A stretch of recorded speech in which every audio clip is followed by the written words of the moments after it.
Hello class seventh and students.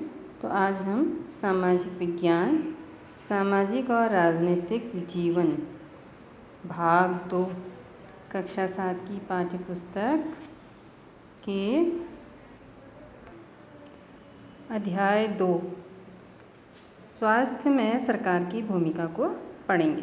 तो लोकतंत्र में लोगों की अपेक्षा रहती है, उनकी चाह होती है कि सरकार उनके कल्याण के लिए कार्य करे। तो इस अध्याय में हम स्वास्थ्य के अर्थ और उससे संबंधित समस्याओं को देखेंगे। तो सबसे पहले जानेंगे कि स्वास्थ्य क्या है। स्वास्थ्य का अर्थ है हमारा बीमारियों और चोट आदि से मुक्त रहना, लेकिन स्वास्थ्य केवल बीमारी से ही संबंधित नहीं है। बीमारी के अलावा हमें उन कारणों पर भी विचार करना आवश्यक है जो हमारे स्वास्थ्य को प्रभावित करते हैं। यदि लोगों को पीने के लिए स्वच्छ पानी और प्रदूषण मुक्त वातावरण मिले तो वे सामान्यतया स्वस्थ रहेंगे। दूसरी ओर यदि लोगों को भरपेट भोजन न मिले अथवा उन्हें घुटन भरी अवस्था में रहना पड़े, घुटन भरी यानी कि ऐसी जगह में जहाँ पर हवा ना हो, सीलन हो, तो उनके बीमार पड़ने की संभावना अधिक होगी। तो हम सब चाहते हैं हम जो भी कार्य करें चुस्ती से, ऊंचे मनोबल के साथ करें। सुस्त और अकर्मण्य यानी कि काम न करना, चिंताग्रस्त होना और लंबे समय तक डरे सहमे रहना, ये स्वस्थ जीवन के लक्षण नहीं हैं। तो हम सबको तनाव मुक्त और प्रसन्न रहना चाहिए, ये सभी हमारे स्वास्थ्य के हिस्से हैं। अब देखिए भारत में स्वास्थ्य सेवाएं। तो भारत में कुछ सेवाओं के कुछ पहलुओं का परीक्षण करके 2 तालिकाएं दी हैं, तो इनकी तुलना करेंगे। संसार भर में भारत में सर्वाधिक चिकित्सा महाविद्यालय हैं और सबसे अधिक डॉक्टर तैयार होते हैं। हर साल 15,000 नए डॉक्टर योग्यता प्राप्त करते हैं, लेकिन भारत के अधिकांश डॉक्टर जो है वो शहरी क्षेत्रों में बस जाते हैं। ग्रामवासियों को डॉक्टर तक पहुंचने के लिए लंबी दूरी तय करनी पड़ती है और ग्रामीण क्षेत्रों में जनसंख्या के मुकाबले डॉक्टरों की संख्या बहुत कम है। पिछले वर्षों में स्वास्थ्य सेवाओं की सुविधा में काफ़ी वृद्धि हुई है। 1950 में भारत में केवल 2,717 अस्पताल थे, 91 में 11,174 और 2000 में संख्या बढ़कर 18,218 हो गई थी। लेकिन भारत में 5 लाख लोग प्रत्येक वर्ष टीबी से मर जाते हैं और स्वतंत्रता प्राप्ति से अब तक संख्या में कोई परिवर्तन नहीं हुआ। हर वर्ष मलेरिया के 20 लाख मामलों की रिपोर्ट प्राप्त होती है और ये संख्या कम नहीं हो रही है। भारत में विदेशों से बहुत बड़ी संख्या में इलाज कराने हेतु चिकित्सा पर्यटक आते हैं। तो ऐसे लोग जो चिकित्सा कराने के लिए यहाँ पर होते हैं उनको चिकित्सा पर्यटक कहते हैं। वे उपचार के लिए भारत के कुछ ऐसे अस्पतालों में आते हैं जिनकी तुलना संसार के सर्वश्रेष्ठ अस्पतालों से की जा सकती है। तो हम सबको पीने का स्वच्छ पानी उपलब्ध नहीं है। संचारणीय बीमारियाँ पानी के द्वारा एक दूसरे को लगती हैं। 21% जल जनित होती हैं, जैसे हैजा, पेट के कीड़े और हेपेटाइटिस, काला पीलिया जो कहते हैं। भारत विश्व का दवाइयाँ निर्मित करने वाला चौथा बड़ा देश है और यहाँ से भारी मात्रा में दवाइयों का निर्यात होता है। अभी भी कोविड काल में आप देख रहे हैं कि भारत ने बहुत सारे देशों को वैक्सीन उपलब्ध कराई है। भारत के समस्त बच्चों में से आधों को खाने के लिए पर्याप्त भोजन नहीं मिलता और अल्प पोषण के शिकार रहते हैं। तो देखिए स्थिति तो बहुत अच्छी है, लेकिन लोगों को उसका फ़ायदा नहीं मिल रहा है। तो बीमारियों से बचाव और उनके उपचार के लिए हमें उचित स्वास्थ्य सेवाएं चाहिए, जैसे स्वास्थ्य केंद्र, अस्पताल, परीक्षणों के लिए प्रयोगशालाएँ, एम्बुलेंस, ब्लड बैंक, जो मरीजों को आवश्यक सेवा और देखभाल उपलब्ध करा सकें। तो ऐसी सुविधाओं की व्यवस्था के लिए हमें स्वास्थ्य सेवकों, नर्सों, योग्य डॉक्टरों और अन्य विशेषज्ञों की ज़रूरत है जो परामर्श दे सकें, रोग को पहचान सकें अच्छे ढंग से और पहचान के सही इलाज कर सकें। तो मरीज़ों के लिए हमें आवश्यक दवाइयाँ, उपकरण भी चाहिए, क्योंकि जब हम बीमार होते हैं तो हमें इन सुविधाओं की ज़रूरत पड़ती है।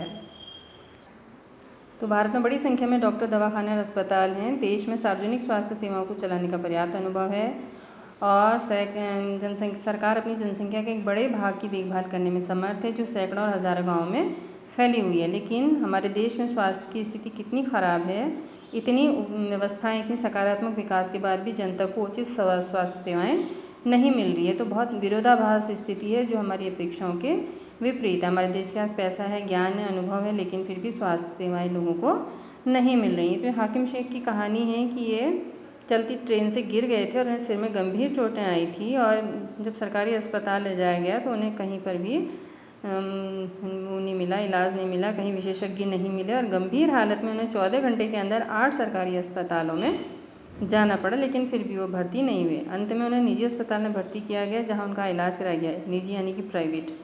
तो उनकी इस तरह से व्यवहार से क्षुब्ध होकर उन्होंने PBKMS ने कोर्ट में मुकदमा दायर कर दिया था।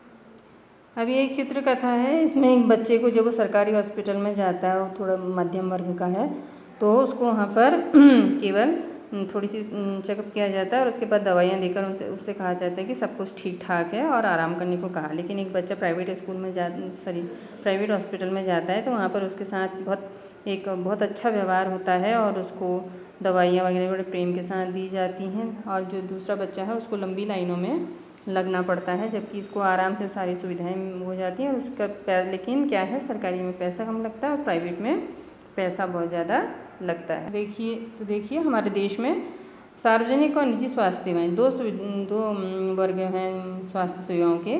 सार्वजनिक यानी कि जो अस्पतालों की एक श्रृंखला है स्वास्थ्य केंद्र और स्वास्थ्य सेवाओं की, जो सरकार द्वारा चलाई जाती है। केंद्र और अस्पताल आपस में जुड़े हुए हैं, जिससे शहरी और ग्रामीण क्षेत्रों दोनों में सुविधाएं प्रदान करते हैं। ग्राम के स्तर पर एक स्वास्थ्य केंद्र होता है जहाँ प्रायः एक नर्स और ग्राम स्वास्थ्य सेवक रहता है। इन्हें सामान्य बीमारियों के इलाज के लिए प्रशिक्षण दिया जाता है और वे प्राथमिक स्वास्थ्य केंद्र के डॉक्टरों की देखरेख में कार्य करते हैं। ग्रामीण क्षेत्र में ऐसा केंद्र कई गाँवों की ज़रूरतों को पूरा करता है। जिला स्तर पर एक जिला अस्पताल होता है जो इन सभी स्वास्थ्य केंद्रों की देखरेख करता है। बड़े शहरों में कई सरकारी अस्पताल होते हैं, जैसा कि एक था जिसमें अमन को ले जाया गया। और इन स्वास्थ्य सेवाओं को सार्वजनिक कहा जाता है क्योंकि सरकार ने सभी नागरिकों को स्वास्थ्य सेवाएं प्रदान करने की वचनबद्धता को पूरा करने के लिए अस्पताल तथा स्वास्थ्य केंद्र स्थापित किए हैं। इन सेवाओं को चलाने के लिए धन उस पैसे से आता है जो लोग सरकार को टैक्स के रूप में देते हैं, इसलिए सुविधाएं सबके लिए हैं। तो सार्वजनिक स्वास्थ्य सेवा में इसका उद्देश्य अच्छी स्वास्थ्य सेवाएं निःशुल्क बहुत कम कीमत पर देना है, जिससे गरीब लोग भी इलाज करा सकें और बहुत सारी बीमारी जो हर साल होती हैं, टीबी, मलेरिया, पीलिया, दस्त, हैजा, चिकनगुनिया आदि को फैलने से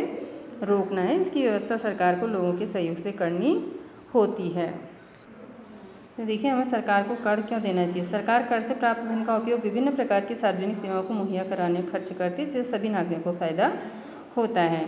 तो प्रतिरक्षा, पुलिस, न्यायिक व्यवस्था, राजमार्ग आदि सेवाओं में से सभी नागरिक को लाभ होता है, अन्यथा इन सेवाओं की व्यवस्था स्वयं से नागरिक नहीं कर पाएंगे। तो बहुत सारी जो हम टैक्स देते हैं सरकार उसके द्वारा बहुत सारी सुविधाएं हमें ही देती हैं।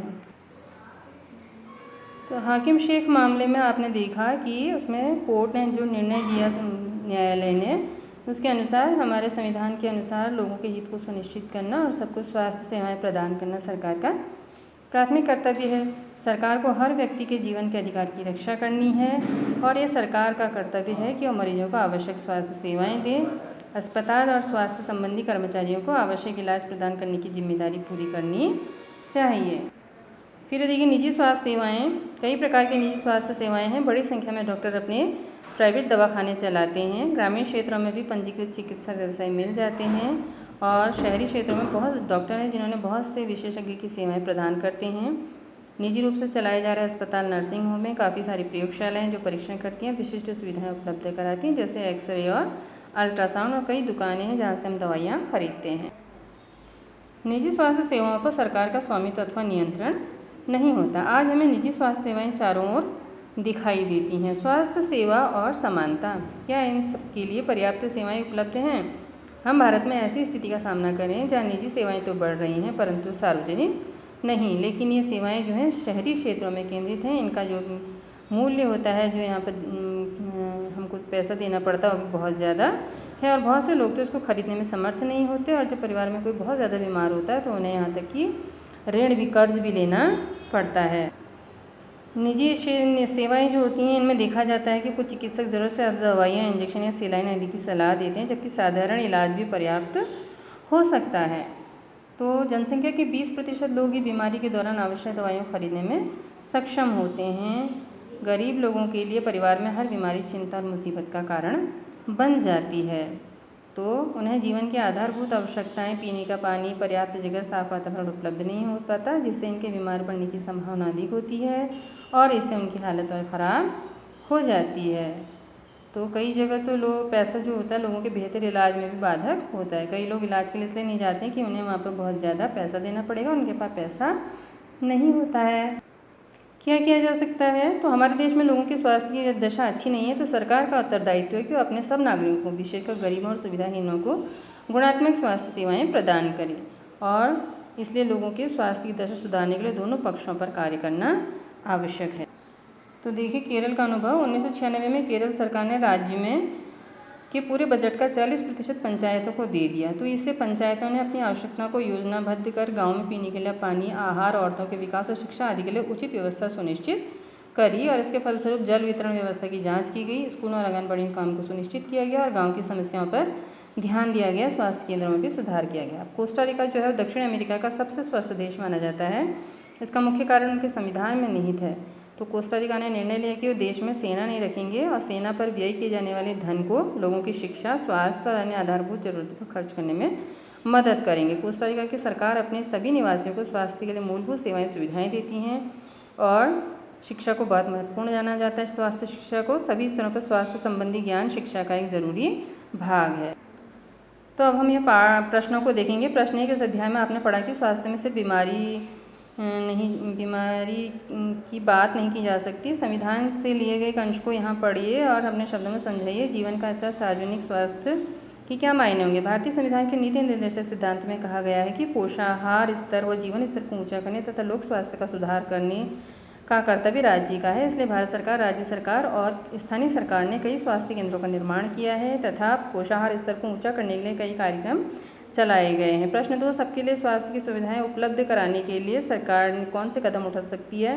तो सबके लिए स्वास्थ्य की सुविधाएं उपलब्ध कराने के लिए सरकार निम्नलिखित कदम उठा सकती है। स्वास्थ्य केंद्रों या चिकित्सा केंद्रों की स्थापना करके सरकार स्वास्थ्य की सुविधाओं में वृद्धि के लिए बजट में वृद्धि करे। कठोर प्रदूषण नियंत्रण कानून द्वारा सरकार प्रदूषण में कमी लाई जा सकती है। पीने के लिए स्वच्छ जल लोगों को उपलब्ध करवाकर प्रत्येक क्षेत्र के लिए चिकित्सा केंद्रों को उच्चीकृत कर उनमें पर्याप्त मात्रा में डॉक्टर और कर्मचारी नियुक्त किए जाएं। प्रश्न 3 आपको अपने इलाके में उपलब्ध सार्वजनिक और निजी स्वास्थ्य सेवाओं में क्या क्या अंतर देखने को मिलते हैं। नीचे दी गई तालिका को भरते हुए इनकी तुलना कीजिए। तो यह है सुविधा निजी और सार्वजनिक। सामर्थ्य निजी सामान्य, उपलब्धता है, गुणवत्ता भी सामान्य है। सार्वजनिक मध्यम है, सामर्थ्य, उपलब्धता अच्छी है और गुणवत्ता भी अच्छी है। पानी और साफ सफाई की गुणवत्ता को सुधार करने को बीमारियों की रोकथाम की जा सकती है। उदाहरण देते हुए इस कथन को स्पष्ट करें। पानी और साफ सफाई की गुणवत्ता को सुधार कर दोनों बीमारी की रोकथाम की जा सकती है। संचारणीय बीमारियों में 21% बीमारियों से हेपेटाइटिस, पेट के कीड़े गंदे जल द्वारा ही होते हैं। साफ सफाई की कमी, प्रदूषण के कारण भी अनेक बीमारियां फैलती हैं। डेंगू, मलेरिया आदि अनेक बीमारियां साफ सफाई कमी से होती हैं। यानी पानी और सफाई की गुणवत्ता में वृद्धि कर अनेकों बीमारियों की रोकथाम संभव है। इस तरह से स्वयं भी आप लोग अपने स्वास्थ्य की रक्षा कर सकते हैं। अपना ध्यान रखकर अच्छा पानी, साफ पानी पीकर और साफ सफाई रख के भी आप अपने उसको दूर रख सकते हैं, अपने स्वास्थ्य की वृद्धि कर सकते हैं।